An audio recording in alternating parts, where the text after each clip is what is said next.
Hindi dictation 100 word प्रति minute की speed से शुरू होगी 3 सेकंड बाद। शुरू। हमारा जीवन क्रम और क्रमफल पर टिका हुआ है विराम। अतः क्रम के साथ साथ उन तथ्यों का फलों का वातावरण का कारण कार्य संबंधों आदि का आकलन भी होते रहना चाहिए विराम। अपने स्वरूप का तथा क्रम के साथ होने वाले परिवर्तनों का भी आकलन होते रहना चाहिए विराम। इससे बड़ा लाभ तो यह होगा कि हम क्रम प्रवृत्ति में जुड़ने के कारण समझ सकेंगे विराम।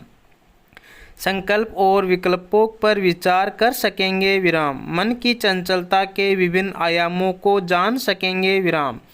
जीवन के यात्रा मार्ग पर दृष्टिपात कर सकेंगे विराम। तभी अपने लक्ष्य तक पहुंचने के प्रति आश्वस्त हो सकेंगे विराम। इसमें जन्म और मृत्यु के आकलन के साथ साथ ज्ञान और क्रम की भूमिका का आकलन भी जरूरी है विराम। चारों ओर कौन कौन शक्तियाँ ज्ञान अज्ञान में प्रवृत्त कर रही है विराम। अपने संस्कारों का आकलन अपने बंधनों का लेखा जोखा जिनके आधार पर मेरी स्वतंत्रता टिकी हुई है विराम। अहंकार तथा ममकार का आकलन जो मेरे निर्णयों को नित्य प्रभावित करते हैं विराम। आकलन चूँकि व्यक्ति स्वयं करता है विराम स्वयं के लिए करता है अतः उसकी कमजोरियां बीच में बाधा बनती ही है विराम। कई बातों को मन स्वीकार कर नहीं पाता कई बातों को व्यक्ति छोड़ नहीं पाता विराम। कई बातें प्रारब्ध से जुड़ी होती है विराम। कई संस्कार इतने गहरे होते हैं कि व्यक्ति उन तक नहीं पहुंच पाता विराम। प्रयास सतही रह जाते हैं विराम अथवा इच्छा शक्ति की कमी के कारण विकल्प हावी हो जाते हैं विराम। व्यक्ति भटक जाता है विराम। इसी प्रकार तटस्थता के अभाव में भी व्यक्ति के निर्णय गलत निकलते रहते हैं विराम। ज्ञान और दर्शन ही आत्मा के कार्य है विराम। जानना और देखना विराम। करना कुछ नहीं विराम। केवल साक्षी भाव विराम। चूँकि इस शरीर में यह आत्मा ही जीता है अतः साक्षी भाव ही इस जीवन का यथार्थ है पेरा। कोई भी आकलन बिना साक्षी भाव के सही नहीं हो सकता विराम। यहाँ साक्षी भाव का अर्थ तटस्थता है विराम। न राग द्वेष न मोह न अपेक्षा विराम।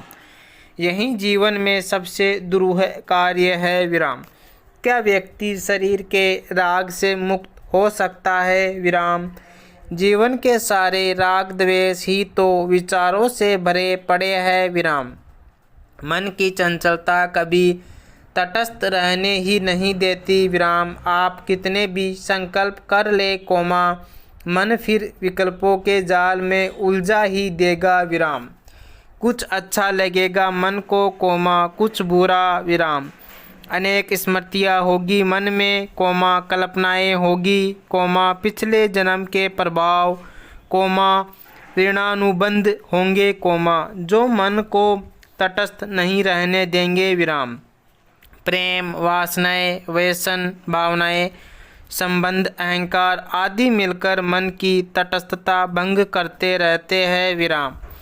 एक एक रिश्ते के प्रति घटना के प्रति वस्तु के प्रति हमारी तटस्थता टूटती जान पड़ती है विराम। तब कैसे जानूं पिछले जन्मों के क्रम फलों को और कैसे नियोजित करूं वर्तमान को ताकि पा सकूं निश्चय भविष्य विराम। साक्षी भाव कहीं बाहर से नहीं आता विराम। जीवन के प्रति समग्रता और जागरूकता ही इसके जनक है विराम।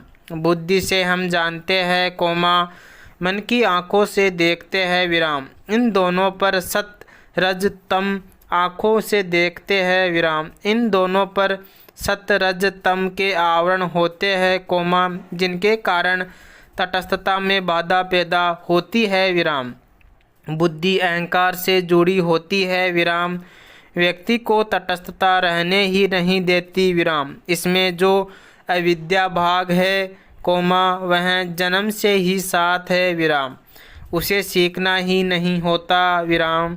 विद्या भाग के सहारे व्यक्ति अपने त्रिगुणों का आकलन कर पाता है विराम, उसी के सहारे जन्म कारणों का और लक्ष्य का आकलन समझ सकता है विराम। मृत्यु पर्यंत विद्या या बुद्धि योग के उपयोग को निश्चित कर सकता है विराम। ज्ञान से ही ब्रह्मा एवं माया के स्वरूप को देख सकता है पेरा। तटस्थता के बारे में कभी आंखें बंद करके सोचे को विराम, देखे कैसा लगता है विराम। मेरा मित्र कुछ कह रहा है कोमा कुछ कर रहा है और मैं तटस्थ हूँ विराम, उसके काम को देख रहा हूँ और मुझे उसमें कुछ भी अच्छा बुरा नहीं लग रहा विराम। मेरी अवधारणाएं विचारधाराएं किसी भी प्रकार की प्रतिक्रिया नहीं कर रही विराम। क्या परिणाम आएंगे इसकी उसी को चिंता होनी चाहिए विराम। मुझे तो बस देखना है और जानना है कोमा आकलन करना है विराम। मेरा मन उसके अच्छे कार्यों से द्रवित भी नहीं होता तथा दुष्ट कार्यों को देखकर कुपित भी नहीं होता विराम। किसी प्रकार की सलाह देने की आवश्यकता भी मुझे नहीं लगती विराम। यही बात अब स्वजनों एवं परिजनों पर भी लागू करूँ तो विराम संबंधों में अनावश्यक तनाव नहीं आएगा विराम। स्वयं के बारे में आत्मबोध होगा विराम। समय टल जाने के बाद इसकी सार्थकता दिखाई देगी विराम। कभी कभी लगेगा कि कोई अनहोनी टल गई विराम। कभी कभी लगेगा कि हम आत्मा के धरातल पर जी रहे हैं विराम, दूसरों की जीने की स्वतंत्रता में बाधक नहीं बन रहे विराम। जीवन में अपने कर्मों के प्रति जागरूकता का अनुभव करते हैं विराम। जीवन प्रवाह मुक्त रहता है विराम। तटस्थता का अर्थ भावहीनता नहीं है विराम, इसका अर्थ है मूलतः विचारों के आधार पर ही निर्णय नहीं कर लेना विराम। विचारों में बुद्धि के तर्क रहते हैं विराम। वे कभी भविष्य की गहराई में अकेले चले गए तो वहाँ भावों की शून्यता मिलेगी विराम। भरी बुद्धि और खाली हृदय जीवन की सबसे खतरनाक स्थिति है विराम। बुद्धि कहती है कि मैंने जान लिया और भीतर का खोखलापन दिखाई ही नहीं देता विराम। यह जागरूकता की स्थिति नहीं हुई विराम। बुद्धि का कार्य है कि सदा सुख को ध्यान में रखकर कार्य करना विराम। मन जानता है कि सुख और दुख साथ ही रहते हैं विराम। सुखी वहीं रहता है कोमा जहाँ दुख होता है विराम। दुख के जाते ही सुख भी चला जाता है विराम। आदमी मशीन की तरह जीता रहता है पेरा। हमारे शास्त्र कहते हैं कि ज्ञान के बिना कर्म सही फल नहीं दे सकता विराम। कर्म के बिना ज्ञान भी विष का कार्य करता है विराम। किसी को गाते हुए सुनने से हम गाना तो नहीं सीख सकते विराम। गाने का आनंद तो खुद गाएंगे तभी आ सकेगा विराम। गाने वाले का उद्देश्य मुझे रिझाना तो है ही नहीं विराम। मैं सुनूं, बातें करूं या सोता रहूं, यह गाने वाले की चिंता का विषय भी नहीं है विराम। वह भी बुद्धि से गाता है विराम। मैं भी बुद्धि से सुनकर आ जाता हूँ विराम। पूरे रास्ते मुझे लगता रहा कि मैं बहुत अच्छा संगीत सुनकर आया विराम, किंतु मन पर कहीं अंकित नहीं हुआ विराम। ठीक यही हाल परिवार में हमारे संबंधों का होने लगा है विराम। सब एक दूसरे से बुद्धि के आधार पर व्यवहार करते दिखते हैं विराम। विषय, ध्वनि, प्रतिक्रिया, आवेश आदि रस की शून्यता प्रकट करते हैं विराम। रूखापन अपमान सूचक है विराम। वहाँ स्नेह, मुस्कान, दर्द, लगाव से अधिक बुद्धिमत्ता हावी रहती है विराम। पूर्ण विराम।